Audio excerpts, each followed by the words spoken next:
Mga kapatid, magandang araw sa inyong lahat. Sa mga sandaling ito, ipagpapatuloy ko ang serye ng aking mga pag-tuturo at pag-aaral natin sa mga mana ng kapahayagan na mula't mula pa ay nanggaling sa akin bilang inyong appointed son. Ang pag-aaralan natin ngayon ay ang tinatawag na language of faith o yung lingwahe ng pananampalataya. Alam ninyo sa bansang Kariyan, ang pananampalataya ay ang lengguwahe ng pananalig sama na kapag sinabi niya, ito'y magkakaroon ng kaganapan. Maintindihan, maunawaan man natin o hindi. Kaya sinabi niya sa Mateo 19:26, ang pagtingin ni Jesus ay sinabi sa kanila, hindi mangyayari ito sa mga tao, datapot sa Diyos ang lahat ng mga bagay ay mangyayari. Sa English, but Jesus beheld them and said unto them, with men this is impossible, but with God all things are possible. Sinabi niya sa kanila, sa tao imposible, ngunit sa Diyos walang bagay na imposible. Lingwahe ng pananampalataya yan. Kaya kapag tayo ay sumunod sa mga aral ng Ama sa pamamagitan ng kanyang appointed Son, pagkatapos naging anak tayong tunay, walang imposible sa atin. Walang imposible sa mga anak ng Diyos. Lengguwaheng nang gagaling sa bibig natin yan. So ang pananampalataya ay siyang kapanatagan sa mga bagay na hinihintay, ang katunayan ng mga bagay na hindi nakikita. Hebrews chapter 11 verse 1. Ganito ang sinasabi sa English. Now faith is the substance of things hoped for, the evidence of things not seen. Ang pananampalataya raw ay siyang kapanatagan sa mga bagay na hinihintay, ang katunayan ng mga bagay na hindi nakikita. Yung hinihintay, hindi mo pa nakikita. Yung hindi nakikita, hinihintay mo. Pero pag may pananampalataya ka, ang kapanatagan dyan, alam mong madalim at malaon yung bagay na hinihintay mo at yung bagay na hindi mo nakikita ay makikita mo na. It's just a matter of time. So kung ano man yung inihiling natin, may bigay mang madali o hindi, alamin natin na yan ay makikita natin sa takdang panahon na ibinigay ng ating Ama. So dito makikita natin na ang pananampalataya ay ang ating kaugnayan at relasyon sa ating manlilikha. Ito'y ating paraan upang sa ganon tayo'y makipag-ugnayan sa ating dakilang Ama. Lingwahe ng Ama yan eh. Yan ang parang connection natin sa Kanya. Kung wala yung pananampalatayang yan, hindi ka maintindihan ng ating Ama. Kaya tingnan ninyo yung mga hindi nakakaunawa nito. Kayong mga kingdom citizens, dapat meron kayong bunga ng pananampalataya. This is both a fruit and a gift. Ito isang kaloob at ito ay isang bunga. Pananampalataya. Pagka may pananampalataya tayo, nakalulugod tayo sa ating buhay na Ama. Anong sinabi niya sa Hebrews 11:6? For without faith, it is impossible to please Him. They that come to Him must believe that He is, and that He is a rewarder of them that diligently seek Him. Kung walang pananampalataya, hindi tayo maaring maging kalugod-lugod sa harap ng ating Panginoong Ama. Kaya bawat kingdom citizen, walang mahirap na lumalabas sa inyong mga bibig. Huwag ninyong sabihin mahirap. Pagka may responsibilidad ka, huwag mong sabihin mahirap. Pagka may giving tayo at hindi mo kaya, huwag mong sabihin mahirap kasi hindi mo titingnan yung kakayahan mo. Tingnan mo yung pananampalataya mong. Pag hindi mo nagagawa o hindi mo niisip magagawa mo, ang makagagawa niyan ang ating Amang makapangyarihan, sampalatayanan mong yan ay gagawin niya para sa iyo. Yan ang buod ng pananampalataya. So, dito sa Hebreo, Kapitulo 11, versikulo 3, sa pananampalataya ay natatalastas natin ng sanglibutan ay natatag sa pamamagitan ng salita ng Diyos. Anupat ang nakikita ay hindi ginawa sa mga bagay na nakikita. Noong wala pang sanlibutan ito, ang Amang makapangyarihang gumawa ng lahat. Ang siyang nagpatunay na gumawa nito, hindi mo alam kung paano niyang ginawa yun eh. Kaya't huwag mo nang alamin. paniwalaan mo na lang sapagkat naririto na sa sanlibutan ito. Alam nating ang salita ng ating amang makapangyarihang Diyos ang siyang gumawa ng lahat ng mga bagay na ito na ngayon ay atin nang nakikita. Nung wala pa yan, hindi mo nakikita. Paano nagkaroon ng katunayang naririto na? Sapagkat nakita mo na. Pero bago mo nakita, ano ang nangyari? Ginawa ng Diyos na hindi nakikita. Kaya't ito'y lumitaw sa bagay na nakikita. Ganon din sa ating mga pananampalataya sa Kanya. Bawat galaw natin, bawat kilos, bawat isip natin, tingnan natin kung ano ang kalooban ng Ama na pinagagawa niya kuminsan sa atin na kung sa ating pag-iisip na sarili ay hindi natin magagawa o makakayanan. Pero doon papasok ang lengguwahe ng pananampalataya na sa ating Ama walang bagay na mahirap. Dito sa Kingdom Nation, nakita ninyo kung paano ito umusbong. 28 years ago, magto-29 na nga tayo ngayong September 1, 2014. Kita ninyo, ang lahat ng nakikita ninyo dito, sapagkat ako'y binigyan ng kaloob ng pananampalataya. Ako'y nagkaroon din ng bunga ng pananampalataya. Hindi ko sinabing hindi magagawa ng Diyos yan. Lahat magagawa niya.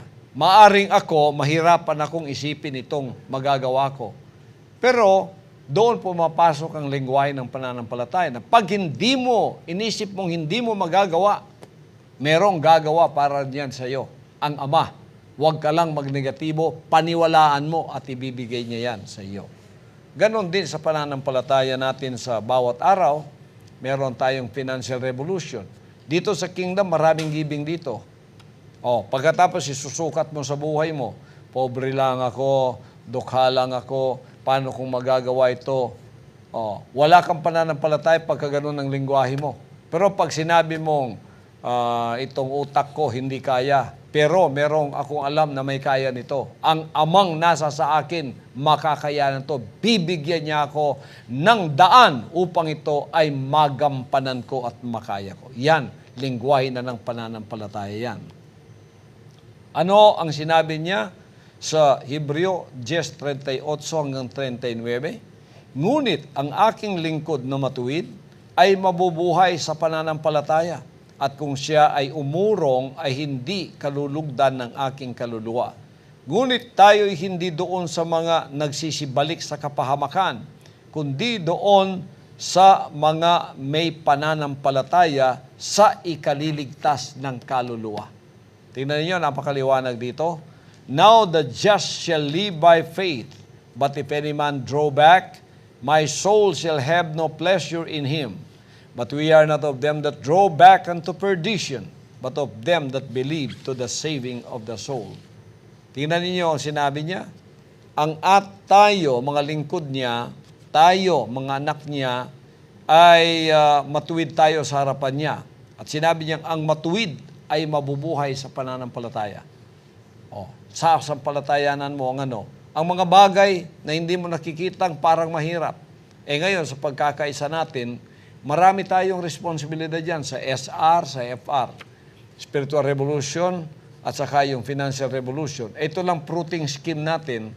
Tingnan mo, sa 11 baptisms from April 2014 up to October 2016, ang bunga riyan sa Dubai, Abu Dhabi, Qatar ay 708,584.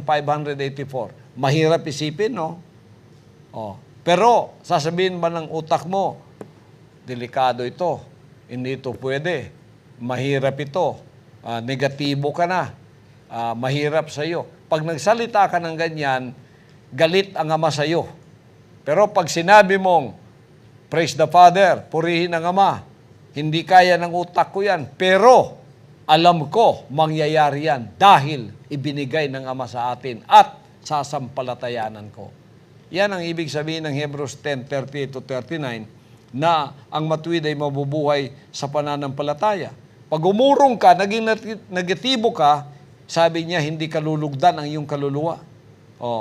Pero hindi tayo doon sa mga negatibo, yung nagsisibalik sa kapamakan. Tayo ay doon sa mga may pananampalataya sa ikaliligtas ng kaluluwa. Hindi nagiging negatibo, walang lumalabas na ganon. Hindi lingwahe ng Diyos yung mahirap. Hindi lingwahe ng Diyos yung hindi maaari. Alisin ninyo sa mga bibig ninyo yan. Kailangan tayo, nagkakaisang tulad ko, sinong modelo nyo? Ako. May narinig ba kayo sa bibig ko? Mahirap yan. Ito lang kingdom. Ilang billion ang gagastuhin ko dyan. Nagpasimula ako, wala akong pera dyan. Sinabi ko bang mahirap? Hindi niyo narinig sa bibig ko yan. Pag di niyo narinig sa bibig ko, hindi ko rin gustong marinig sa bibig ninyo yan. Gusto kong marinig ko yung aking pananampalataya lumipat na sa inyo. Magnegatibo kayo pag nagnegatibo ako. Pero pagka ako, punong-puno ng pananampalataya, gumaya kayo sa akin. Ayaw kong marinig sa inyo ang hindi ko itinuro sa inyo. So ako ngayon ang inyong ehemplo, ako ang inyong example o standard. Ang katibayan ng pagputol sa ating sentidong pananampalataya, mangilan-ngilan sa mga tao ay hindi naniniwala sa Diyos. Ang ikalimang sentido nila'y nagsasabing, bago ako maniwala, kailangang makita ko muna. Yung sentido mo, yung sense, na kung hindi mo nakikita, hindi ka maniniwala, huwag kang manalig doon. Ang sixth sense natin ay ang sentido ng pananampalataya na kahit hindi mo nakikita, naniniwala ka. Mga kaisipang dapat nating bulay-bulayin. Nakikita mo bang hangin? Hindi. Naniniwala kang may hangin? Naniniwala. Nakikita mo ba ang daloy ng elektrisidad? Hindi. Naniniwala kang may elektrisidad? Kung di ka naniniwala, ikakabit kita sa kuryente dito sa likod ko. Baka doon, maniwala ka na. Nakikita mo bang utak mo ngayon? Hindi. Nag-iisip ka, hindi mo nakikita. Pero naniniwala kang may utak ka. Kaya kung wala, naniniwala kang wala kang utak dahil hindi mo nakikita. Dahil hindi binuksan yung ulo mo. Hindi matinong lohi ka yun, di ba? So, ang mga bagay na hindi nakikita ay mga tunay tulad ng hangin, ng elektrisidad at iba pa. Kaluluwa mo, hindi mo nakikita. Pero merong kang kaluluwa. Ang Diyos na makapangyarihang Ama nating Espiritu, hindi natin nakikita. Ang pananampalataya, hindi mo mapanghawakan.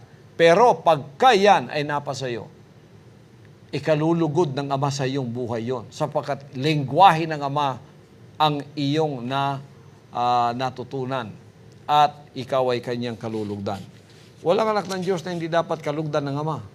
Kasi lahat tayo, mga anak niya, aasahan niya di magtatagal. Magiging tunay tayong sons and daughters na aasahan sa kanyang gawain sa lupa. Kung wala kang pananampalataya, paano kanyang paniniwalaan at paano kang kukonek sa Kanya. Kaya ang sinabi ng Hebrews 11:6 na hindi natin mabibigyang kaluguran ng Ama kapag wala tayong pananampalataya. At kung walang pananampalataya, ay hindi maaaring maging kalugod-lugod sa Kanya, sapagkat ang lumalapit sa Diyos ay dapat sumampalatayang may Diyos at Siya ang tagapagbigay ganti sa mga sa Kanya'y nagsisihanap. Yan ang lengguwahe ng ating banal na Diyos. Kung wala kang pananampalataya, hindi ka maring kalugod-lugod. So walang kingdom citizen na walang pananampalataya. Kasi kung hindi, galit ang Diyos sa iyo, hindi ka kalugod-lugod eh. Pag lumapit ka sa Kanya, sa palatayanan mong hindi mo siya nakikita pero nandiyan siya, Ama mo siya. At siya ang tagapagbigay ganti sa mga sa Kanya'y nagsisihanap. Sino ang inyong modelo? Ako. Di ko siya nakikita sa tamayong 5 years ako doon. Pero yung pinangako niya lahat sa akin, tinupad niya. Eto ngayon, nakikita na ninyo. Nakikita ko na. Kung di ko nakikita noon, pinangako niya, wala akong pananampalataya tulad ng iba nakisama sa akin. Dami daw ang relihiyon, nauna pa sa atin. Paano ko daw gagalugarin ang buong sanlibutan na ako'y bagong-bago lang, taga-tamayong pa. Nawala ng pananampalataya yung gaguti na yon, nawala siya dito. Ako, naririto pa rin. Tingnan mo, ang lahat ng pinangako niya, tinupad niya. Pag sinabi niyang, ipadadala kita sa buong sanlibutan ngayon ang nakikinig sa akin. Buong buo. Tingnan ninyo ang kabutihan ng ating dakilang Ama. Para tayo ay magkaroon ng pananampalataya, kailangan nating makapakinig sa mga salita ng Ama sa pamamagitan ng Kanyang anak. Yan ang sinabi ng Romans 10:17.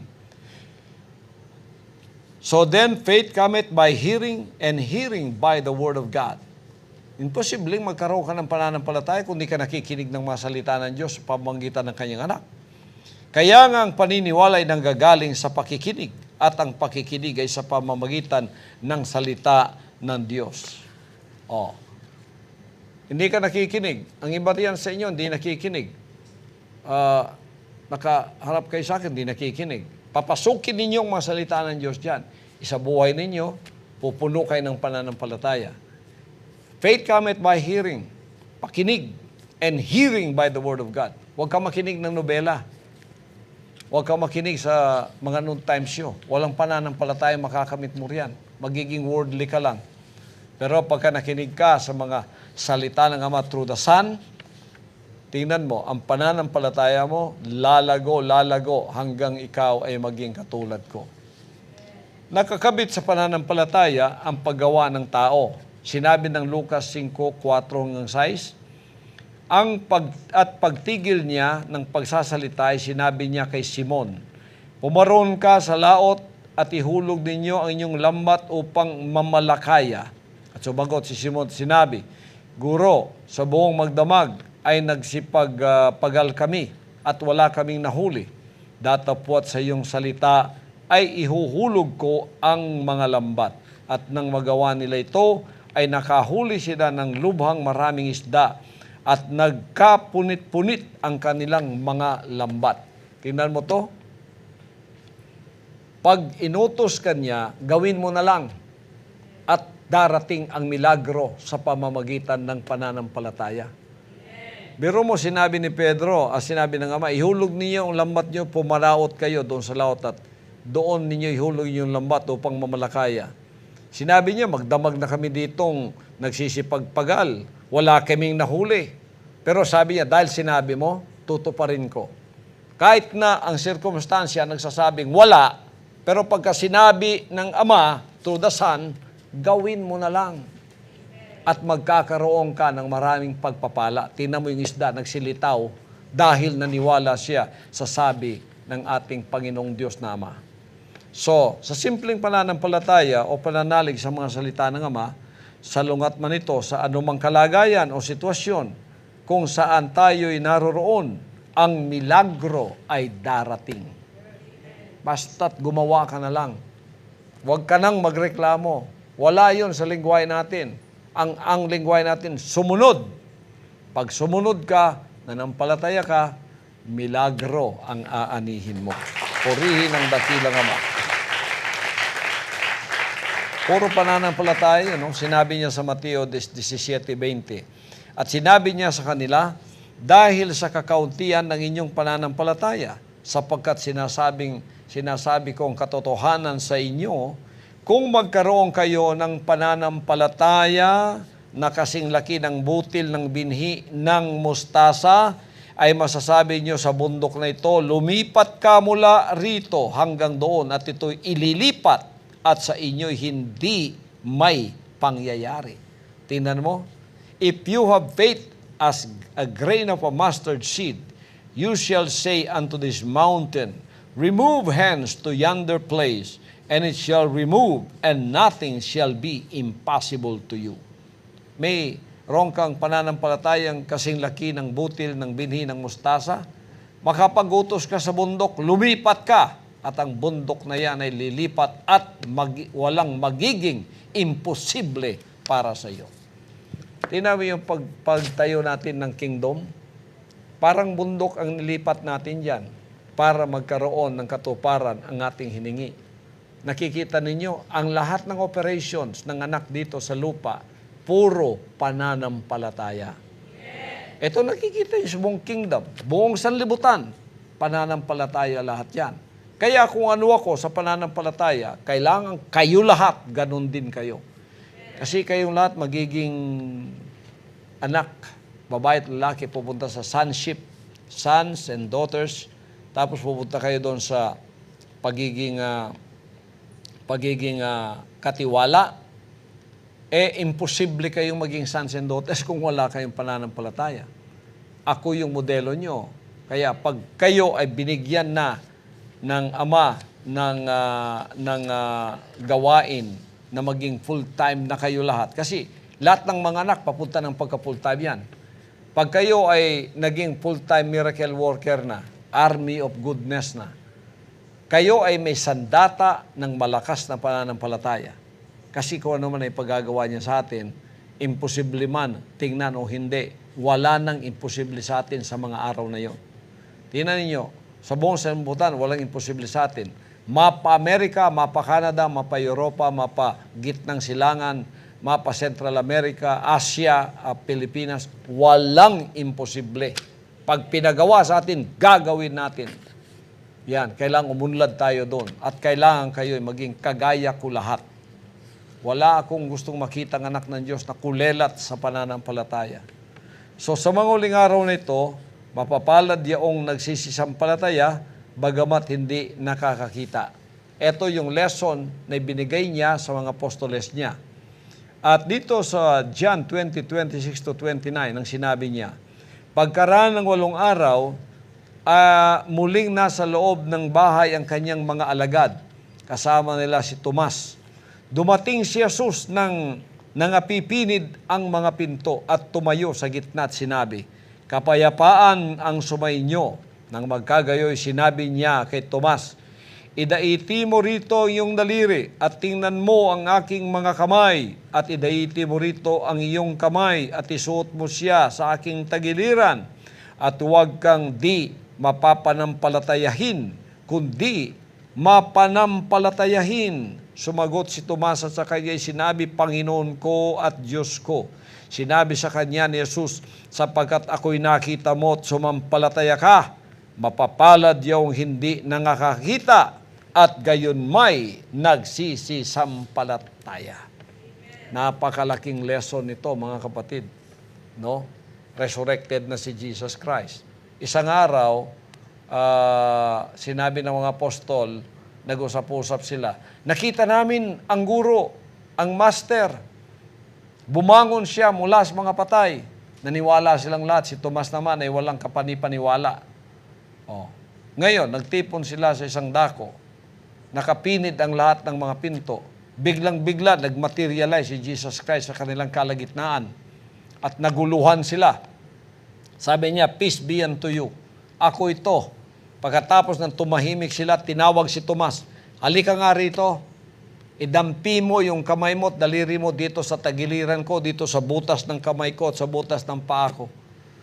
Tapos ginanon niya. Doon pa siya naniwala. Sinabi ng ama sa kanya, ikaw nakakita ka at naniwala ka. Ngayon nakita mo na. To see is to believe ka.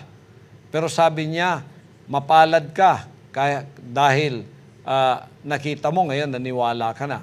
Ngunit sinabi niya, mas mapalad, mas blessed ang hindi nakakita, ngunit naniniwala, nananampalataya. Kayo yun, ako yun. Mapalad tayong lahat. Di natin nakita ng anak. Ngayon, nagmanifest siya sa ating kalagitnaan. Purihin ang dakilang Ama sa kanyang mga salita, mga kapatid. Kaya kayo, magpapasimula na kayong lumakad sa pananampalataya mula ngayon. Pananampalataya, wala, magpo-produce ka. Mula sa wala, magkakaroon ng meron. Kaya yung wala, meron. Di ba merong larong ganyan? Meron, wala. Sabo nga tayo. Meron, wala. Kwarta o kahon. Wala. Sa atin, meron lahat. Nakikita mo man o hindi, meron yan. Nakikita mo yung pananampalataya, nakikita mo man yung, hindi mo man nakikita yung pagpapala, meron yan. Hindi nakikita ng iyong mga mata, paniwalaan mo kung ano yung gusto mo para sa gawain ng Amang binigay sa iyo. Walang bagay na imposible sa atin kapag tayo ay lumalakad ng ayon sa kanyang kagustuhan. Malulugod ang Ama sa atin. Kaya walang kingdom citizen na tulad ninyong lalakad ngayon sa pananampalataya sa inyong paglago na negatibo, walang kaalam-alam sa mga bagay na ito, hindi maaari yun. Kailangan puno ka ng kaalaman. Kailangan malakas ka sa pananampalataya. Kailangan walang imposible sa iyo. Ano ang problema nakaharap sa iyo? Wala yan. Walang imposible. Masosolve yan. Yan ang gusto ko marinig sa mga bibig ninyo. Masosolve yan. Pera, hindi. Meron yan. Kaming bahala dito, pastor. Yung KLC namin, kami ang bahala dyan. Pag sinabi ko, magpatay kayo ng magandang KLC, maganda pa sa lahat ng mga nakita ninyong mga bahay-sambahan ng mga KLC, pinakamaganda, itatayo namin, pastor, magkano ba yan? 50 million, walang problema yan. Ganyan ang gusto kong marinig sa lahat ng mga anak ng Diyos na ngayon ay namumuhay bilang kingdom citizens na lumalakad kasama ng amang hindi nakikita sa pamamagitan ng gabay ng kanyang hinirang na anak na siyang ating pamuno, siyang ating standard ng pananampalataya sa bansang karya ng Ama dito sa lupa. Hanggang sa susunod nating pagkikita, mga kapatid, sa susunod nating serye ng mga leksyon na aking ituturo, iaaral sa inyong lahat. Pagpalain kayo ng ating dakilang Ama sa araw na ito. Purihin siya.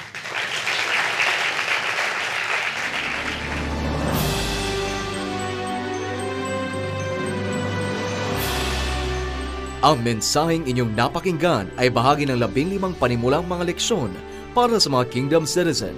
Antabayanan ang mga susunod pang mensahe ng hinirang na anak ng Diyos, Pastor Apollo C. Kibuloy.